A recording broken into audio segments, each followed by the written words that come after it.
It is spoken of in hushed legends, secrets told by dead monks. But for some, we have the valor to reach out to the legendary book.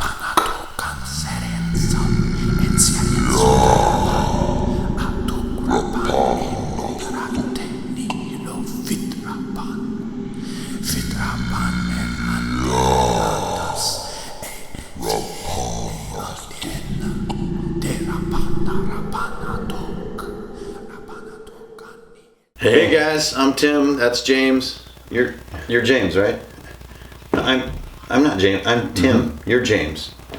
It's Tabletop Terrors. Welcome back. Yeah, and awesome. we're back for another episode of Splatbook Roulette. It's gonna what? Work of art, masterpiece. Yeah, we talked about this. I get the Marvel stuff. Yeah. How come you always Death get the Metal Marvel t-shirts? t-shirts? By the way, Like, I don't even know what this on means. camera. All right, Let's and do you get the to wear a cool and then we'll be right commemorative back. Stay tuned. McFarlane Spider-Man. Like, should we? Let's start this video This is again where and we all edit wear in the the Spider-Man yeah. t-shirt. So it's going to be edited in, right? All right, here. All right, Yeah. all right, Mr. Marvel t-shirt.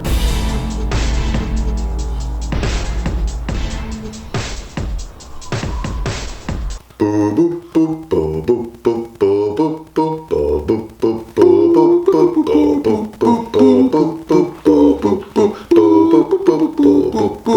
boo boo boo. Tabletop Terrors. This is Splatbook Roulette. I'm Jim, and that's Tame. I'm Tim, and that's James. And we're going to be doing this thing. We pick a random page from an awesome book, and then we get a 5-minute timer to talk about cool, inspiring ideas or. Yes. Hey. So this is one of James's favorite books, probably one of the greatest books of all time. We both love it. I know you. That Rapan a book. Well, yeah. See what I did If we don't do stuff like go this, easy on my nobody's stuff, going to man. believe Why don't that you this get is your own authentic. copy? Then you can wave it around like that. Like, Look, there's no bookmarks. Okay, pick the here. page. And I'll start the timer. This is Rapan Thuk, right. hardback edition. Hit one time through. Hey up. Ooh, I got kind of toward the end. That could be interesting. Rapan Thuk, page 474. Hertzord. Yeah, 474. Start the timer. We have the elite guards chambers, the armory. It's not an orc, he's a goblin. And Hertzord's a goblin military office. I was going to say Hertzord's orifice, but that's not it. The lieutenant's chambers. This is a great one. You're going up against Herzord, an orcish military commander, and his overall military complex. So how is this useful in your campaign? Well, a lot of people are always asking about big baddies and supreme villains. How do you make them interesting? Well, you have to have a larger situation happening. If your bad guy is only responsible for your trials and tribulations, he really isn't that big time of a bad guy. But if there's a larger war happening outside your adventure module, and you get to confront the leader of that larger war, now you're talking big boss. To even reach this point in the adventure, whatever this adventure is, the players might be in disguise as troopers in Hertzord's force. They might be in disguise as orcs. They might be playing some kind of ruse, being prisoners of Hertzord's force. Or they might be straight up in stealth. The most interesting part about Splatbook is not what is happening, but can you work with a concept you weren't ready for? So that's what I would say right away. Is I think the most interesting scenario that you could probably pose to players would be the only way to infiltrate Hertzord's camp is to go in disguise as part of his force. So if you guys have seen our other video about invading forces in Splatbook, go check that out right now because it's sort of strangely connected, don't you think?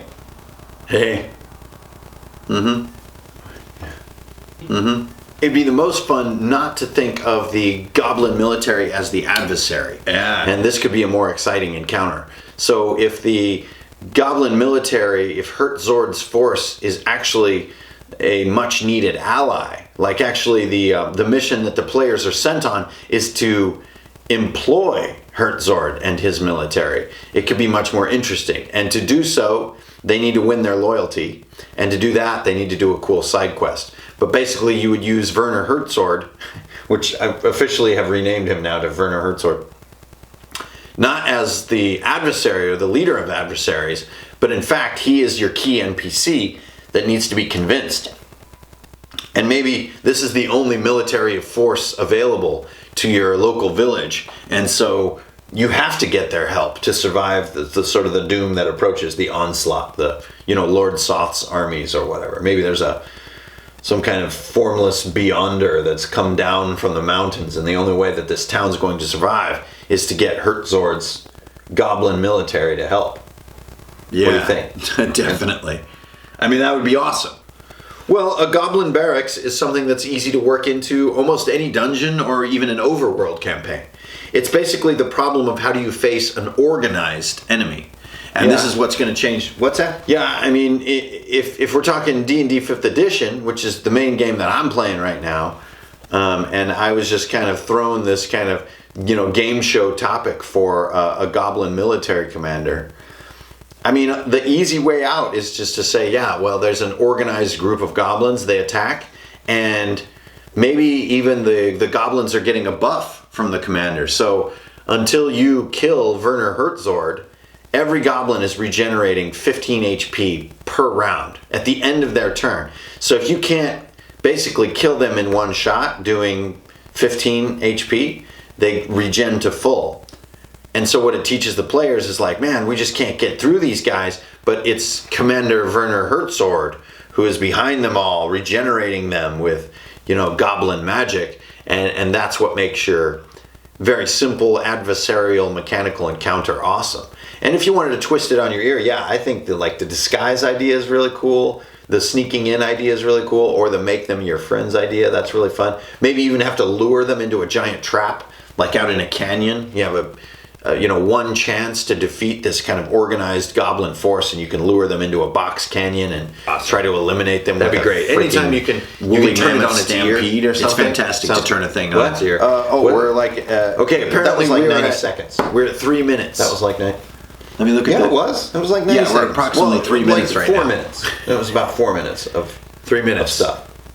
I tell you what, we've been this going whole like thing is almost getting a 10 little minutes. crazy. I'm looking is at the timer really essential This to the is a Splatbook 600 concept? page. This is a 650 page book, All right, and all all I right, get is okay. 5 minutes. Cool. To talk about one page out of this Fine. masterpiece that's taken 4 decades to create by the greatest minds in the RPG.